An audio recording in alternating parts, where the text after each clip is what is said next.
Ça fait donc une semaine que notre compatriote Hugues Sossope a été extradé de la Côte d'Ivoire vers le Bénin. Et le lundi, dans la foulée, il a été présenté au procureur, etc. Et nous avons tous qu'il est déposé en prison actuellement. Et quelques jours après, le lendemain ou 2 jours après sa présentation au procureur, donc nous avons pu lire sur les réseaux sociaux des tests de réjouissance selon lesquels les portables et ordinateurs de Hugues seraient en train de parler. C'est la raison pour laquelle en fait je vais faire rapidement cette petite vidéo. Faut pas qu'on se trompe et faut pas qu'on vous trompe en réalité. Il n'y a rien à se réjouir de ce que les portables de Hugues sont en train de parler. Les portables vont dire quoi? Les portables de tout le monde parlent. Même dans un couple, mari et épouse. Pourquoi est-ce que vous mettez des mots de passe sur vos portables? C'est parce que vous avez des trucs parfois confidentiels et vous ne voulez pas que votre partenaire, ou bien vos amis, ou bien vos enfants tombent dessus. Donc, chacun de nous a des secrets sur son téléphone. Chacun de nous a des secrets sur son portable. Autrement dit, ne mettons pas de mots de passe. Tant que vous avez un mot de passe sur votre portable, la plupart du temps, au moins à 98%, c'est parce que vous avez des informations confidentielles et vous ne voulez pas que ça tombe dans les mains d'un indélicat ou d'un indiscret. Alors, que l'on dise, les téléphones, les appareils, les ordinateurs de Hugues sont en train de parler. Écoutez, c'est des histoires. Même ceux qui l'écrivent, si vous prenez leur portable vont parler, leur portable vont dire des choses. Vous voyez. Ceux qui leur ont donné des informations qu'ils ont trouvées sur les ordinateurs ou bien sur les portables de Yves, lorsqu'on va fouiller dans leur propre téléphone, lorsqu'on va fouiller sur leur propre ordinateur, on va trouver des informations qui vont les compromettre. Mais le problème, quand on n'attrape pas quelqu'un, celui-là joue au plus sain. Celui-là joue au donneur. Celui-là qui joue à celui qui fait de la morale, tout simplement. Les gens qui écrivent aujourd'hui que le portable de Hugues est en train de donner des informations, vous allez chercher leur téléphone. Et je parle de ceux-là même qui ont déverrouillé le téléphone de Hugues. Je parle même de ceux qui, si ça a été fait, ceux qui ont réussi ou ceux qui sont parvenus à déverrouiller les appareils de Hugues. Allez prendre les appareils, qu'on déverrouille eux-mêmes les appareils. On va trouver des informations compromettantes dessus. Donc, qu'on ne cherche pas dans cette histoire à venir salir outre mesure le jeune Hugues, comme quoi ces appareils sont en train de parler. En plus, si ces appareils parlent effectivement comme on le dit, d'abord, j'ai pu lire sur les réseaux sociaux au cours de la semaine un certain nombre d'informations. On a même cité énormément des personnages avec qui Hugues serait en contact et qui aurait donné des informations à Hugues, etc. Qu'à cela ne tienne, ce que moi je veux vous dire, c'est que ceux qui ont à se faire plus de soucis aujourd'hui du fait que les appareils de Hugues seraient en train de parler, ce n'est pas les prisonniers, ce n'est pas les exilés, ce n'est pas les réfugiés, ce n'est pas les persécutés du régime. Ceux qui auront des soucis à se faire, c'est ceux qui caressent le patron dans le sens des poils. C'est ceux qui encensent le patron aujourd'hui, qui sont les premiers à ses côtés, à l'embrasser, à le cajoler, à le caresser, à l'encenser. C'est ceux-là qui ont le plus de soucis à se faire parce que les autres sont des cabris morts. Ceux qui sont en exil, ceux qui sont en prison, ceux qui sont persécutés, ils sont des cabris morts. Ils n'auront plus peur de mourir. Donc, si éventuellement les appareils de Hugues devaient parler, le souci doit venir du camp du chef. Le souci doit venir dans le camp du chef. C'est dans le camp du chef qu'il y a des soucieux actuellement qui sont en train de prier. Est-ce que mon nom va sortir? Donc, qu'on ne vous leurre pas, qu'on ne vous dise pas, Hugues a été en contact avec des gens qui veulent déstabiliser le pays de l'extérieur. Non, c'est faux. La déstabilisation des pays de l'extérieur, c'est des histoires, c'est du leurre. On raconte tout ça là pour faire du chantage. La preuve, dans le dossier de Bokor Olivier, déstabilisation du pays. Bokor Olivier, c'est de l'intérieur, qu'il aurait organisé son cours, non. Donc ce n'est pas les gens de l'extérieur. Donc quand nous disons la vérité, les gens vont se permettre vont essayer de vous braquer le cerveau, de vous manigancer, des choses dans votre tête, de mettre des choses pour vous embrouiller, pour montrer que c'est ceux qui sont à l'extérieur qui veulent du mal, n'est-ce pas, au régime, qui veulent du mal au pays. Non, c'est faux. Ceux qui sont à l'extérieur ne veulent pas du mal au pays. Fouillez les ordinateurs, fouillez les téléphones de eux, comme vous êtes en train de le dire, et vous saurez que c'est de l'intérieur que les gens qui veulent le mal du pays, ils sont à côté du chef. Le chef, moi je lui dis chaque fois, quand je fais mes lives, souvent je lui dis que ceux dont il doit s'inquiéter, ce n'est pas ceux qui crient sur les réseaux sociaux, ce n'est pas ceux qui crient sur la toile et qui disent ou dénoncent des choses. C'est ceux qui sont à côté de lui, qui lui disent qu'il fait bien tout le temps, alors que dans le même temps, quand nous on discute avec eux, c'est autre chose qu'ils nous disent.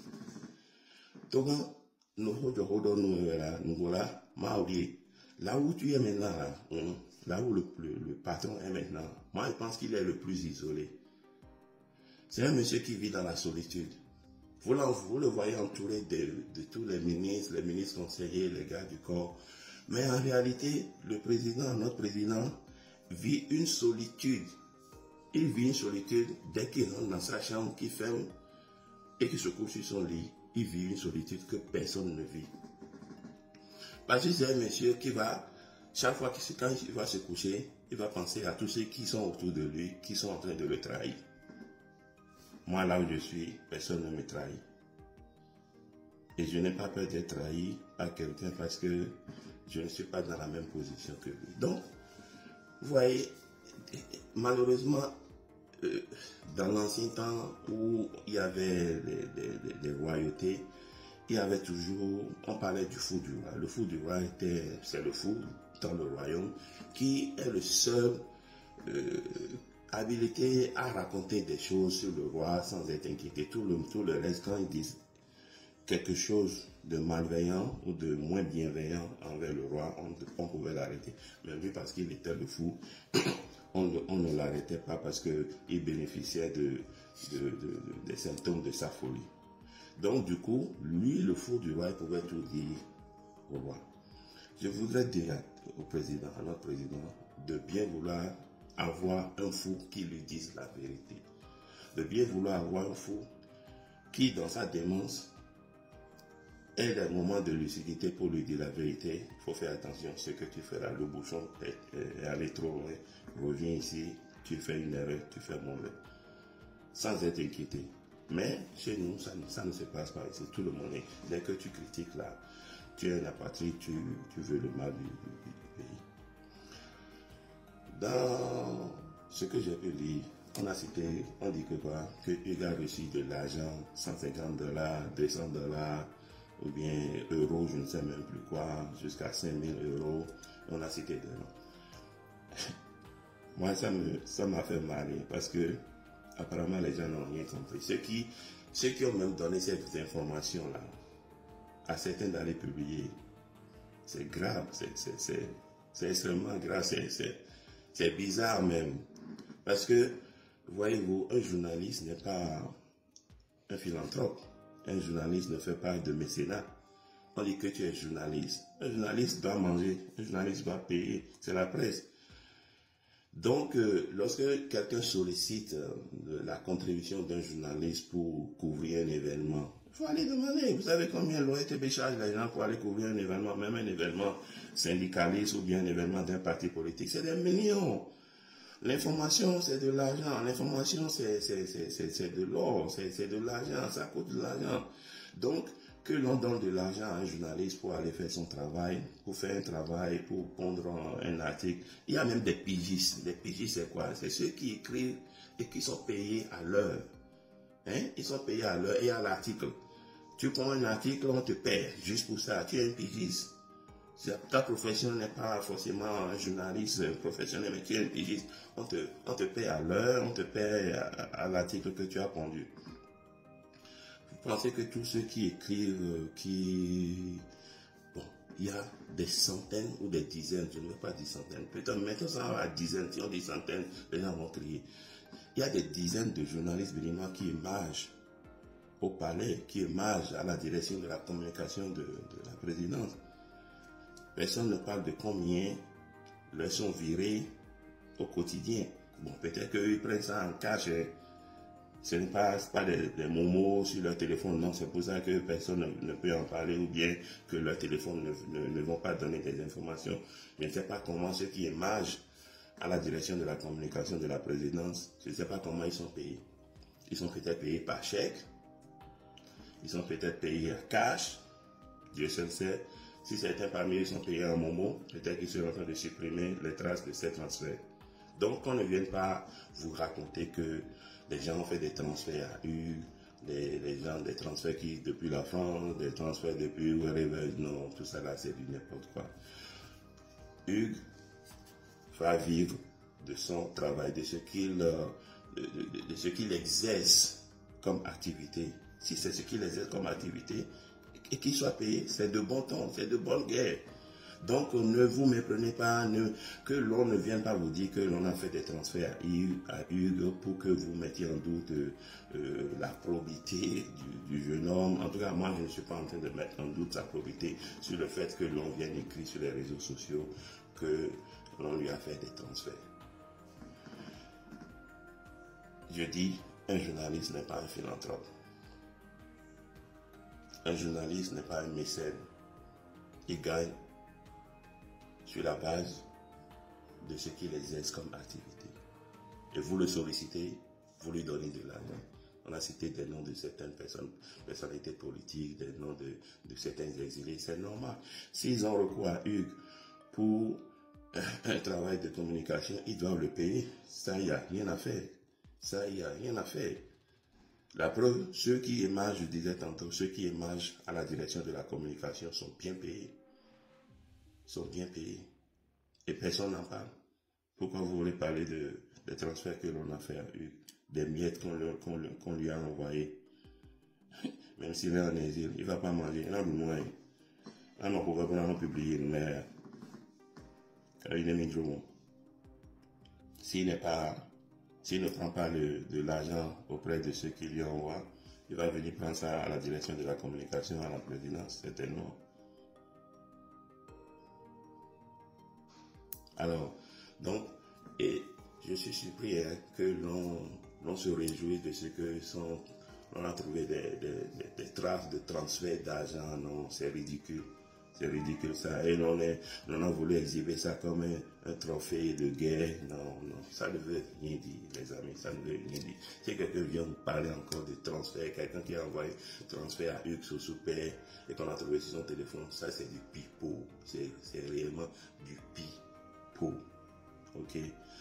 Maintenant que l'on trouve sur son téléphone des conversations, des échanges qu'il aurait eu avec des supposés terreaux, là, c'est inquiétant. Là, on peut en parler.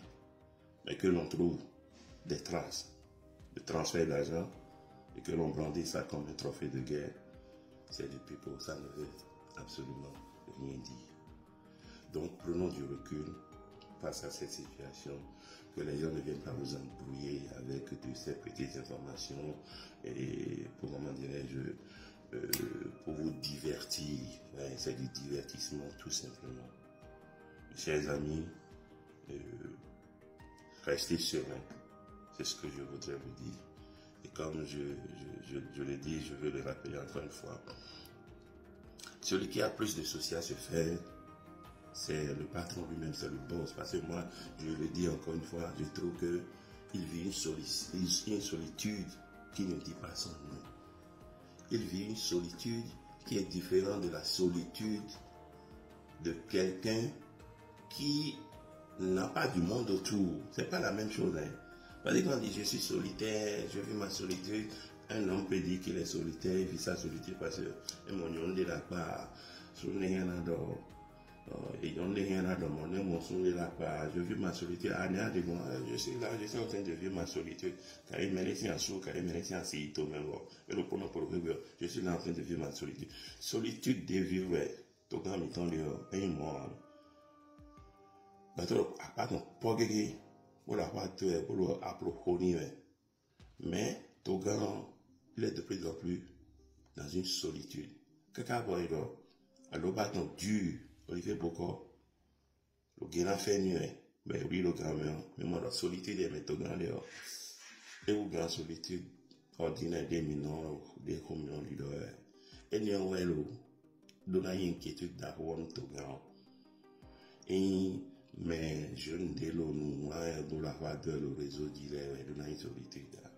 Bon, ma fini, blême, donne à l'orgueil. Nous, il n'est pas jamais en vain, encore 2 ans, peut-être pas, un peu par abus, j'ai dit avion présidentiel. Ok, bon, d'accord. Il s'agit d'un jet privé. Il y a eu un abus de langage en disant avion présidentiel. Ok, je reconnais. Mais comme on est dans le leasing, même un avion présidentiel peut être sur leasing. Leasing, mais bon, actually, leasing au forum. Mais on était dans le leasing. Même les ministres, les véhicules qu'ils conduisaient, certainement n'étaient pas des véhicules de l'État, mais des véhicules sur le leasing. Mais quand on va parler, on va dire la voiture ministérielle. Bon, c'était dans cet abus. J'espère que j'ai peut-être dit avion présidentiel. Car cela ne tient, d'accord? N'en faisons pas un tollé. Ce que moi je voudrais dire, le Bénin est tellement fort avec les services de renseignement qu'il peut aller prendre un compatriote au Togo. Le Bénin est tellement fort en service de renseignement qu'il peut aller prendre un compatriote en Côte d'Ivoire, peut-être au Tchad, en Guinée équatoriale. Ce qui m'étonne, où est cette intelligence du service de renseignement qui ne permet pas de déjouer les multiples incursions des djihadistes sur le sol béninois? Pourquoi on est tellement performant à aller kidnapper des gens à l'intérieur avec les informations des services de renseignement? Mais les informations de ce service de renseignement ne permettent pas à l'État de déjouer, n'est-ce pas, les attaques terroristes et les attaques djihadistes qu'il y a sur le territoire béninois. Il y a un problème. Orientons donc les compétences de ces services de renseignement vers la lutte contre ces attaques.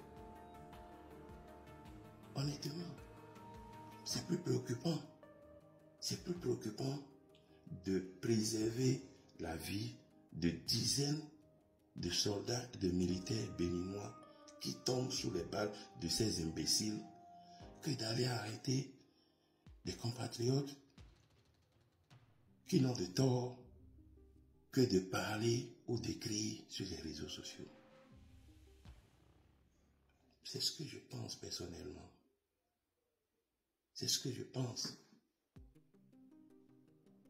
Et je voudrais que le chef y pense également. C'est mieux.